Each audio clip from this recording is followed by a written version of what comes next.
नमस्कार। India debate में आप सबका स्वागत है। मैं हूं आशुतोष पाठक। मित्रों, आज मुंबई की उस बेटी का जन्मदिन है जिसके बारे में पूरी दुनिया ने लड़ाई छोड़ दी है। लेकिन क्यूबाइब नेटवर्क अभी तक तो इतिहास बना चुका है और इस इतिहास से पीछे हटने वाला भी नहीं है। आगे भी इस लड़ाई को जारी रखे हुए हमारे बहुत सारे दर्शक हमसे जानना चाहते हैं कि क्या हमने दिशा और सुशांत के मामले को छोड़ दिया। मैंने कई बार अपने दर्शकों को यह आश्वस्त किया है कि दुनिया की कोई शक्ति क्यूबाइब नेटवर्क को दिशा और सुशांत की मुहिम से अलग नहीं कर सकता। हाँ, थोड़ा इंतजार कर रहे हैं, उसमें कुछ अपडेट आते हैं, कुछ खबर आती है तो हम आपसे जरूर जुड़ते हैं। लेकिन आज देश के चीफ जस्टिस से और कुछ मीडिया वालों से कुछ बड़े सवाल लेकर के आया हूं। लेकिन आज दिशा सालियान का जन्मदिन है और हमारे एडवोकेट नीलेश ओझा जी ने एक पत्र लिखा है उनके पिता को, सतीश सालियान के पिता को। हिंदी और अंग्रेजी दोनों में है।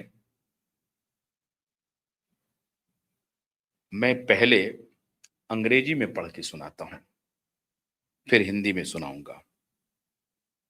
Dear Satish ji, today on Disha's birthday, memories must be returning with even greater intensity. The passage of time may change many things, but for a father, the absence of a daughter never truly fades. I pray that Disha's soul rests in peace and that you and your family receive the strength, patience, and courage. May truth, justice, and clarity prevail in every matter connected with her memory. On this day, I also pray that her life is remembered with dignity, affection, and respect, beyond controversies, beyond pain, and through the love of those who knew her. The deepest wish of any grieving family is not merely remembrance, but that the complete truth comes out and those responsible are held fully accountable and receive the punishment they deserve. Only then can there be a sense of closure and justice. Wishing strength and peace to you and your family. With regards and prayers from Nilesh Ojha and all the advocate teammates. Hindi में मैं उसे पढ़ के सुना रहा हूं। प्रिय सतीश जी, आज दिशा के जन्मदिन पर उनकी यादें शायद और भी गहराई से मन में लौट रही होंगी। समय बहुत कुछ बदल देता है, लेकिन एक पिता के लिए बेटी की कमी कभी वास्तव में समाप्त नहीं होती। मैं ईश्वर से प्रार्थना करता हूं कि दिशा की आत्मा को शांति मिले तथा आपको और आपके परिवार को धैर्य, शक्ति और साहस प्राप्त हो। उनकी स्मृति से जुड़े प्रत्येक विषय में सत्य, न्याय और स्पष्टता सामने आए। आज के दिन मेरी यह भी प्रार्थना है कि दिशा को सम्मान, स्नेह और गरिमा के साथ याद किया जाए। विवादों से परे, पीड़ा से परे और उन लोगों के प्रेम के साथ जिन्होंने उन्हें जाना। किसी भी शोकाकुल परिवार की सबसे बड़ी इच्छा केवल स्मरण नहीं होती, बल्कि यह होती है कि पूरा सत्य सामने आए और आरोपियों को उनके कृत्यों की गंभीरता के अनुरूप अनुरूप कठोर दंड मिले। तभी न्याय होने का वास्तविक एहसास और मन को कुछ हद तक शांति मिल सकती है। आप और आपके परिवार के लिए शक्ति, धैर्य और शांति की कामना करता हूं।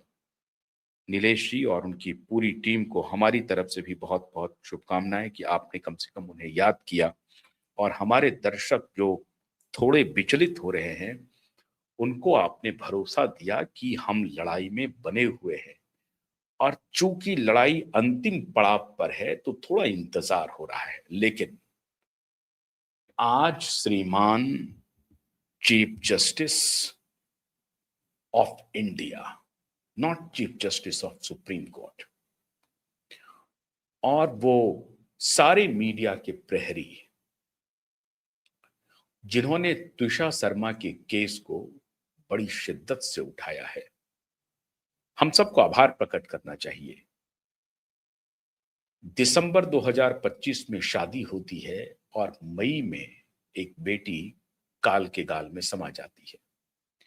डॉरी डेथ का मामला होता है। पुलिस 7 साल के पहले अगर आप कोई बेटी की इस तरह से मौत होती है संदेहास्पद तरीके से, तो वो डॉरी डेथ में आता है, और यहां तो संदेहास्पद क्या, पूरी तरह से संदेहास्पद है। रसूखदार परिवार में शादी हुई है। मदर इन लॉ खुद डिस्ट्रिक्ट जज रही हैं, बेटा लॉयर है, एडवोकेट है, चर्चित एडवोकेट है, माँ लॉ जज रही हैं, और ये खुद भी एक अच्छे परिवार से ट्विसा आती है। इनके पिता व्यवसायी हैं, ग्रेटर नोएडा में हैं, हमसे थोड़ी दूरी पर ये रहते हैं, और इनके भाई सेना में मेजर हैं, और एक समृद्ध, सक्षम, आर्थिक रूप से भी समृद्ध परिवार है, और एक middle class family, upper middle class family, पढ़ा लिखा परिवार है। उस परिवार की बेटी के लिए मामला उठना चाहिए, मामला उठा भी, मीडिया में भी उठा।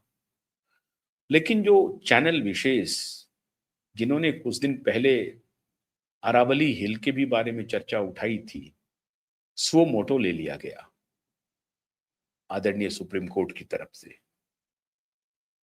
ये मामला उठा मीडिया में, उसे भी स्वो मोटो ले लिया गया, और इसे स्वो मोटो लेते समय तो हद ही कर दी चीफ जस्टिस सूर्यकांत ने। उन्होंने कहा कि मीडिया में इसकी चर्चा नहीं होनी चाहिए, मीडिया में इसकी रिपोर्टिंग नहीं होनी चाहिए। क्यों नहीं होनी चाहिए मीडिया में रिपोर्टिंग? इससे क्या हो रहा है? इससे न्याय को कोई गड़बड़ी हो रही है या किसी कोई अवहेलना हो रही है? अगर कहीं असत्य हो रहा है, कहीं कुकृत्य हो रहा है, तो मीडिया में रिपोर्टिंग क्यों नहीं हो? और आज मैं उस चैनल वाले से पूछना चाहता हूं, तब तो आपके पास उतने साक्ष्य नहीं थे। अब जब साक्ष्यों की पोटली आपके पास है, यहां एक बेल्ट को लेकर के मामला पहुंचा सुप्रीम कोर्ट, सुओ मोटो लिया जा चुका है, और मैं इस सुओ मोटो के साथ हूं। ट्विसा के परिवार को न्याय मिले और ट्विसा को न्याय मिले। अगर अन्याय हुआ है तो, अगर उसकी इस तरह से बीभत्स हत्या की गई है, उसे गला दबा करके मारा गया है और उसे सुसाइड का नाम दिया जा रहा है, तो इसकी तहकीकात होनी चाहिए। लेकिन इस मामले में पुलिस ने, ठीक है एफआईआर 4 दिन के बाद दर्ज हुआ, लेकिन दर्ज हुआ, ऑटोप्सी की गई, एक बार दबाव बना, मध्य प्रदेश हाईकोर्ट ने आदेश दिया, दूसरी बार ऑटोप्सी हुई। अब देखते जाइए, दूसरी बार ऑटोप्सी हुई और एम्स दिल्ली की टीम ने ऑटोप्सी किया, पोस्टमार्टम किया, और दूसरी बार पोस्टमार्टम करने के बाद ही परिजन ने उस लाश को स्वीकार किया। 2 बार ऑटोप्सी हुई, हाईकोर्ट के इंटरवेंशन के बाद हुई। पुलिस ने 4 दिन के बाद एफआईआर किया, वो भी तब जबकि परिजन जाकर के चीफ मिनिस्टर के घर के बाहर धरना दे रहे थे, पुलिस मुख्यालय में और पुलिस स्टेशन के बाहर धरना दे रहे थे, कंसर्न पुलिस स्टेशन के बाहर धरना दे रहे थे, तब जाकर के एफआईआर हुआ। परिवारजनों की मांग थी कि दोबारा पोस्टमार्टम की जाए, मामला कोर्ट पहुंचा और हाई कोर्ट ने इंटरवीन किया, आदेश दिया और कहा कि हाँ दोबारा पोस्टमार्टम होगी। पोस्टमार्टम हुई दोबारा। अब वो एम्स की रिपोर्ट आई, फिर उसके बाद ये कहा गया कि मध्य प्रदेश में न्याय नहीं मिलेगा, मध्य प्रदेश से बाहर ले जाया जाए। मामला सुओ मोटो सुप्रीम कोर्ट में स्वयं आ गया, क्योंकि मीडिया में खबरें उठ गई, और मीडिया में वो मीडिया वाले जिन्होंने पहले बहुत उठाया था दिशा के मामले को, सुशांत के मामले को, अब एकाएक चुप्पी हो गई है, संपूर्ण शांति हो गई है। सुओ मोटो लिया गया सूर्यकांत जी की तरफ से, अच्छी बात है, और फिर ये सीबीआई को भी हैंडओवर कर दिया गया। सीबीआई ने एफआईआर भी दर्ज कर लिया, जल्दी जल्दी हो रही है इन्वेस्टिगेशन। सीबीआई ने एफआईआर भी दर्ज कर लिया, और सीबीआई ने एफआईआर में यह भी दर्ज कर लिया कि डिस्ट्रिक्ट जज गिरिवाला सिंह ने विदाई के समय, दिसंबर में जब शादी हुई थी और जब बारात विदा हो रही थी, लड़की को लेकर के जब जा रहे थे वो लोग, तो उस वक्त 2 लाख रुपए का डिमांड किया गिरिवाला सिंह ने। और ये जो आरोप है, ये एफआईआर में लिखा गया है, ये आरोप। मतलब सीधा सीधी डॉरी डेथ का ये मामला बनेगा, एक्सटॉर्शन का मामला बनेगा। ट्विसा के नाम से 20 लाख के कुछ शेयर थे, वो शेयर ट्रांसफर करने की बात हो रही थी, जिसमें पुत्र और मां दोनों उसमें इन्वॉल्व हैं, ये भी आरोप लग रहे हैं। और मेजर के जो ससुर हैं, जो ट्विसा के भाई हैं, मतलब ट्विसा के भाई के ससुर और इनके समधी, ट्विसा के पिता के समधी, उधर वाले समधी, भाई वाले समधी, उन्होंने आरोप लगाया कि मैंने 2 लाख रुपए दिए, क्योंकि उस वक्त वहां पर पैसा नहीं था, तो मैंने 2 लाख रुपए का इंतजाम किया और वो 2 लाख रुपए मैंने दिए। ये जो ट्विसा के भाई हैं, उनके फादर इन लॉ बोल रहे हैं। और ये सारी बातें अब एफआईआर में लिखी गई है, सारी बातें एफआईआर में लिखी गई हैं। ऐसा नहीं है कि एफआईआर में ये बातें छोड़ दी गई, एफआईआर में लिखी गई है। पहले पुलिस ने एफआईआर देर से किया, कोई बात नहीं, मामला उठा, हंगामा हुआ, फिर एफआईआर हुआ, फिर हाई कोर्ट में गया, पोस्टमार्टम हुआ, दोबारा पोस्टमार्टम हुआ, फिर सुप्रीम कोर्ट आया, सुप्रीम कोर्ट ने आदेश दिया। अब सुप्रीम कोर्ट ने आदेश में यह भी कहा कि मीडिया में इसकी बहुत ज्यादा चर्चा नहीं होनी चाहिए, कोई रिपोर्टिंग नहीं होनी चाहिए। परिवारजनों को बोला मीडिया में बाइट नहीं दीजिए, ये नहीं दीजिए, वो नहीं दीजिए। अलग बात है, मुझे हैरानी है कि इस तरह का निर्णय वो क्यों दे रहे हैं। खैर चलिए, ये उनका प्रेरोगेटिव है, या कुछ और वो सोच रहे होंगे कि परिवार की एक्सक्लूसिविटी है, परिवार इसको कानूनी रूप से चलना चाहिए, कानूनी रूप से चले, ताकि कानूनी रूप से चलेगा ही, कानून कितना लंबा चलेगा भगवान जाने।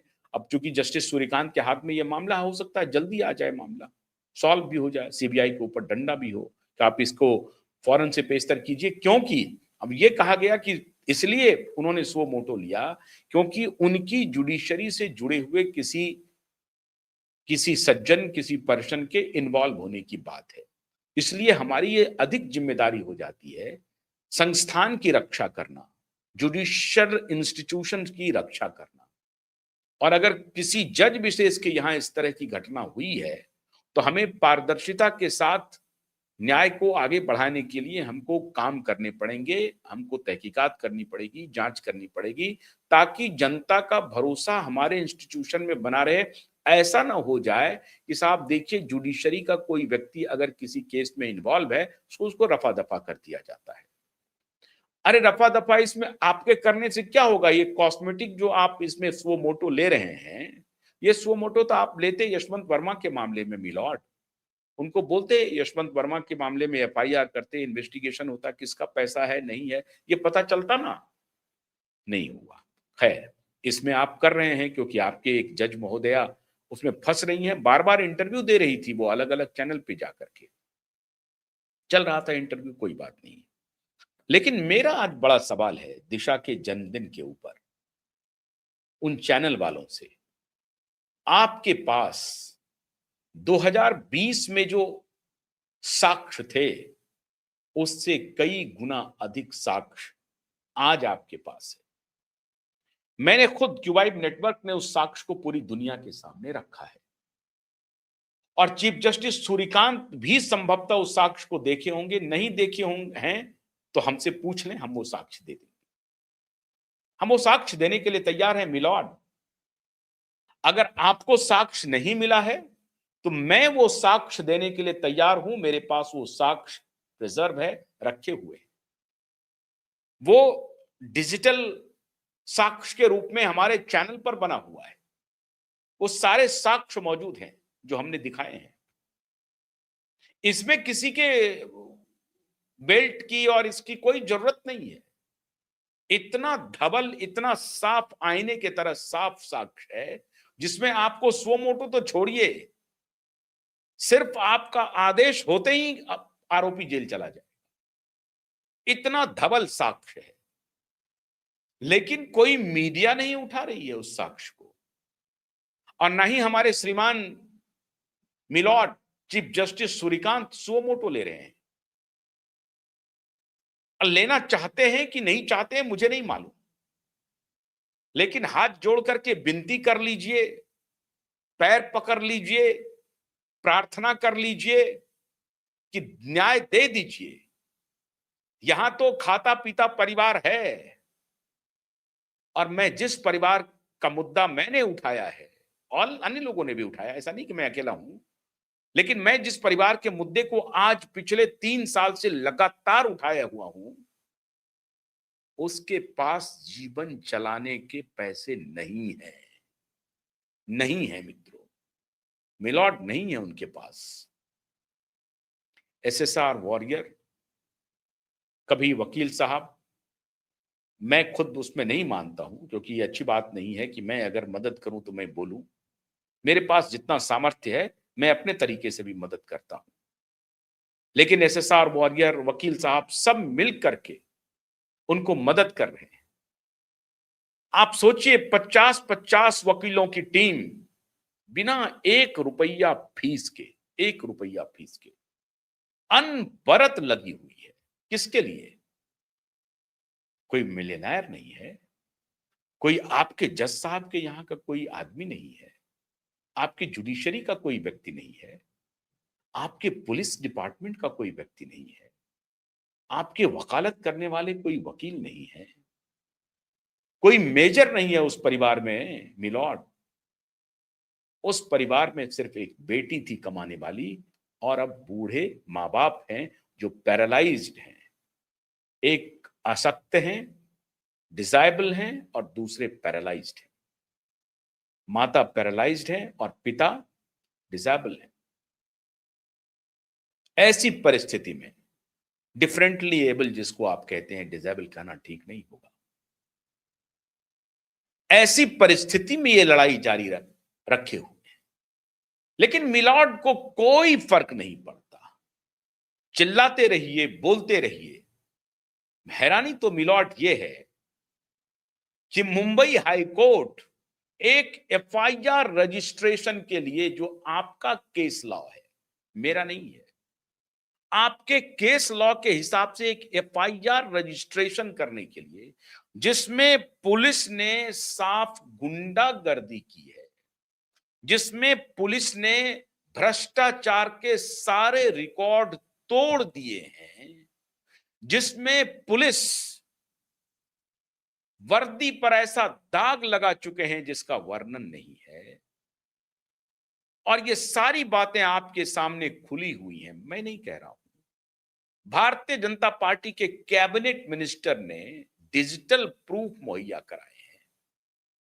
भारतीय जनता पार्टी के रिप्रेजेंटेटिव ने जा करके एसआईटी के सामने सारे प्रूफ दिए हैं। मैं नहीं कह रहा हूं। दुर्भाग्य देखिए, आज उसी भारतीय जनता पार्टी की सरकार जो एफिडेविट दे रही है कि हमने तो क्लोजर रिपोर्ट कर दिया है, जो एसआईटी का गठन किया था उसकी रिपोर्ट नहीं आई, कोई रिपोर्ट नहीं आई। एसआईटी का गठन हुआ 1 साल के बाद, एसआईटी की घोषणा हो गई 2022 में, दिसंबर में। 2023 में एसआईटी के ऑफिसर का अपॉइंटमेंट हुआ। निर्लज्जता देखिए मिलॉर्ड। देखिए, मैं चीफ जस्टिस सूर्यकांत से सीधी बात कर रहा हूं, सीधी। मिलॉर्ड देखिए, जरा सा देखिए, 2022 दिसंबर में घोषणा एसआईटी की, 2023 दिसंबर में अपॉइंटमेंट एसआईटी के अधिकारियों की, तीन सदस्यों की।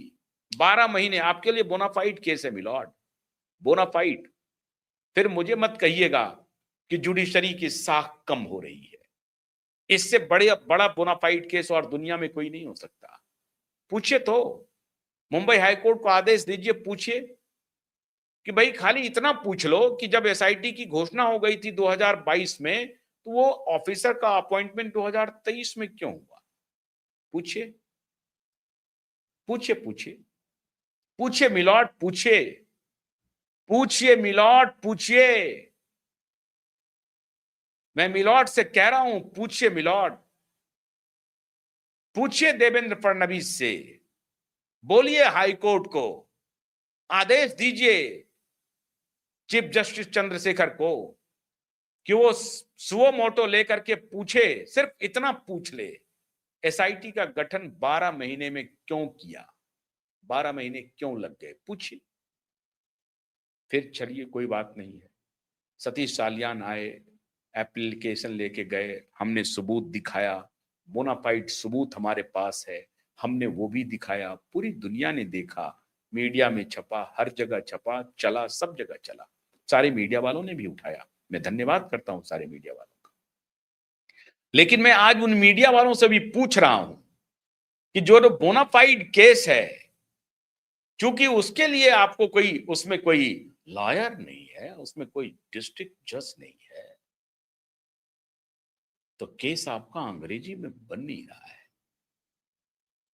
थोड़ा हिंदी वालों पर भी नजर दीजिए, मराठी मानुस को भी जरा पकड़िए, मीडिया वालों, अंग्रेजी जो बोल रहे हैं, बोलिए, अंग्रेजी बोलने में कोई दिक्कत नहीं है, बोलिए, लेकिन जरा वो जो केस छूट गया है, जिसका साक्ष्य आईने की तरह साफ है, चमक रहा है, यहां तो तहकीकात हो गई, बहुत अच्छी बात है, सीबीआई इंक्वायरी करेगी, रिपोर्ट आएगी, बिल्कुल ठीक बात है, जो गुनहगार हैं वो जाएंगे जेल, लेकिन 1 महीने के अंदर में सब कुछ हो गया है, यहां 5 साल हो गए, कुछ नहीं हुआ। चीफ जस्टिस भी मौन है, चुप है चीफ जस्टिस, सुओ मोटो नहीं लेंगे, मीडिया वाले उठा देंगे अरावली का, हाँ सुओ मोटो ले लेंगे साहब, मीडिया वाले उठा देंगे ट्विसा का, सुओ मोटो ले लेंगे साहब, यहां सुओ मोटो ले ही नहीं, लेंगे ही नहीं।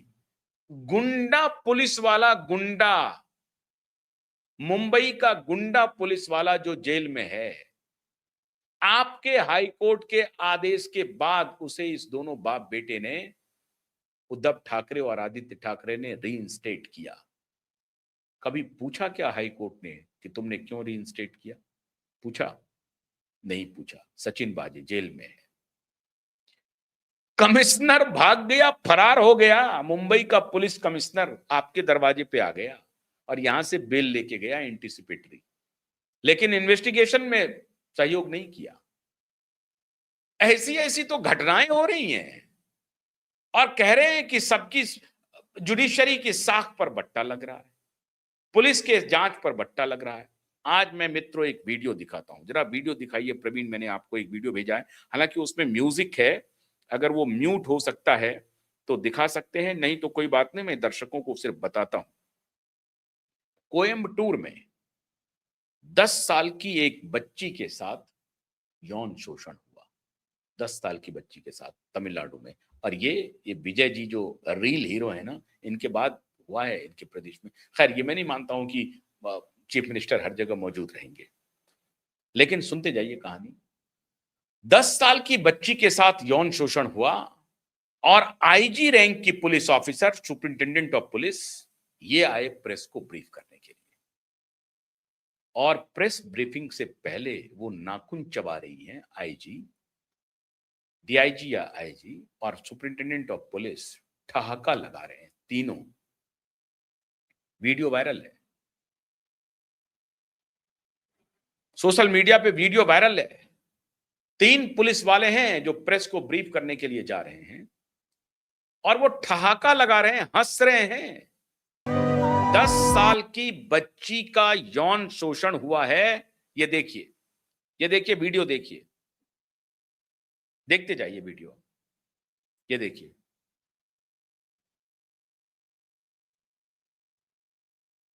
इस वीडियो को देखिए आप, देखिए इस वीडियो को, मिलॉर्ड देख रहे हैं क्या? देखिए, मिलॉर्ड देख रहे हैं क्या? ये संवेदनशीलता है। ये देखिए दांत कैसे कर रही हैं, देखिए देखिए, ये डीआईजी हैं, आईजी हैं। बेशर्म पुलिस वाले को देखिए जरा सा। इसलिए आप कह रहे हैं कि ज्ञान का मतलब, आप जब ये पढ़ लिख करके आते हैं, इनको ये हमेशा ये गुरूर रहता है कि ये बड़े ज्ञानी हैं। ये एक परीक्षा विशेष पास कर लेते हैं, इनको लगता है कि बड़े ज्ञानी हैं। टिक मार करके और कुछ लिख लाख करके ये सोचते हैं बड़े ज्ञानी हैं। और गुरूर इतना, ये हंस रहे हैं 10 साल की बच्ची के साथ यौन शोषण हुआ है, 10 साल की बच्ची के साथ। ये है संवेदनशीलता। अरे मिलॉर्ड, मैं आपको ये वीडियो दिखाया हूं, भेजिए सम्मन, बुलाइए उनको, खड़ा कीजिए अपने डॉक में, सामने सामने खड़ा कीजिए और पूछिए, और वहीं कहिए कि यहीं वर्दी उतार दो, उतरवा लीजिए वर्दी तो समझेंगे। वहीं वर्दी उतरवा लीजिए। अगर ये वीडियो सही है, अगर ये वीडियो गलत है तो मुझे नहीं मालूम, तब तो मैं ही माफी मांग लूंगा, फिर तो मैं ही माफी मांग लूंगा अगर ये वीडियो गलत है तो। ये वीडियो सोशल मीडिया पर वायरल है, मैंने तहकीकात करने की कोशिश की तो मुझे इसकी सत्यता जितनी लगी उस आधार पर मैं ये वीडियो चलाया हूं। अगर ये वीडियो असत्य है तो मैं माफी मांगता हूं, और अगर ये वीडियो सत्य है तो इनकी वर्दी उतरवा लीजिए मिलॉर्ड, वर्दी उतरवा लीजिए। कैसे मिलॉर्ड कहते हैं कि सब कुछ ठीक चल रहा है? मिलॉर्ड, क्यों नहीं लोग इस देश के गुस्से होंगे, गुस्से में आएंगे, क्यों नहीं सड़कों पर आएंगे? आधार दे रहे हैं मिलॉर्ड। तुषार शर्मा के केस को आपने सो मोटो लिया, आपको बहुत बहुत बधाई, आपके प्रति आभार प्रकट करते हैं। परिवार को न्याय मिले, बहुत जरूरी है। लेकिन दिशा सालियान को न्याय कब मिलेगा, ये जरा अपने मुंबई हाईकोर्ट के चीफ जस्टिस से फोन करके पूछ लीजिए, पूछिए फोन करके कि 3 महीना हो गया, उनके बेंच के पास है, तारीख पर तारीख लग रही है और उनके पास कोई जवाब नहीं है। अब उनको एफआईआर का आदेश देना ही पड़ेगा, और अगर उन्होंने इधर उधर दिया तो वो भी जाएंगे जेल। सुन लीजिए, जाएंगे जेल अगर उन्होंने कोई गलत ऑर्डर दिया, क्योंकि गलत ऑर्डर पर हम लोगों की निगाह बनी हुई है। आप जज हैं, इसका मतलब ये नहीं है कि आप अपनी मर्यादा से बाहर जाकर के कोई भी फैसला दे देंगे। आपको कानून की विवेचना करनी है, करनी ही पड़ेगी। 3 महीना हो गया, 4 महीने होने वाले हैं। पूछिए जज साहब से, पूछिए chief justice of Mumbai high court से, क्यों नहीं हो रही है उसकी सुनवाई? क्यों नहीं आप आदेश दे रहे हैं एफआईआर का? कौन रोक रहा है आपको? सत्ता रोक रही है। रोक रही है तो पूछिए, नहीं रोक रही है तो उनसे पूछिए। सुओ मोटो लीजिए मिलॉर्ड, सुओ मोटो लीजिए। और चैनल वालों, अंग्रेजी बोलना तो ठीक है, बोलिए अंग्रेजी में, खूब जम के बोलिए अंग्रेजी। थोड़ा अपनी स्मृति को खंगालिए, स्मृति को ढूंढिए, कहीं स्मृति लोप तो नहीं हो गया। साक्ष्य तब से ज्यादा अब हैं। उन साक्ष्यों के आधार पर अदालत को मजबूर किया जा सकता है। हम लड़ाई लड़ रहे हैं, आप भी लड़िए, आप भी मुद्दे को उठाइए। और मैं चीफ जस्टिस ऑफ इंडिया से आग्रह कर रहा हूं कि मिलॉर्ड, दिशा के केस में सुओ मोटो लीजिए, क्योंकि दिशा का केस खुला नहीं कि सुशांत का केस खुल जाएगा। और दिशा और सुशांत का केस खुलना अनिवार्य है इस देश के लिए, अति अनिवार्य है। यह सत्ता की हनक के खिलाफ लड़ाई है, यह रसूखदार लोगों के खिलाफ लड़ाई है। ये डिस्ट्रिक्ट जज तो कुछ भी नहीं है मिलॉर्ड, एक ऐसे बाप बेटे के खिलाफ लड़ाई है जिसने इतना जघन्य कुकृत्य किया है, जिसकी जांच अनिवार्य है, अनिवार्य है। सारे साक्ष्य उसके विपरीत हैं, इसलिए जांच अनिवार्य कीजिए मिलॉर्ड, और सुओ मोटो लीजिए। मैं आपसे हाथ जोड़ करके विनती करता हूं। बहुत बहुत शुक्रिया, नमस्कार।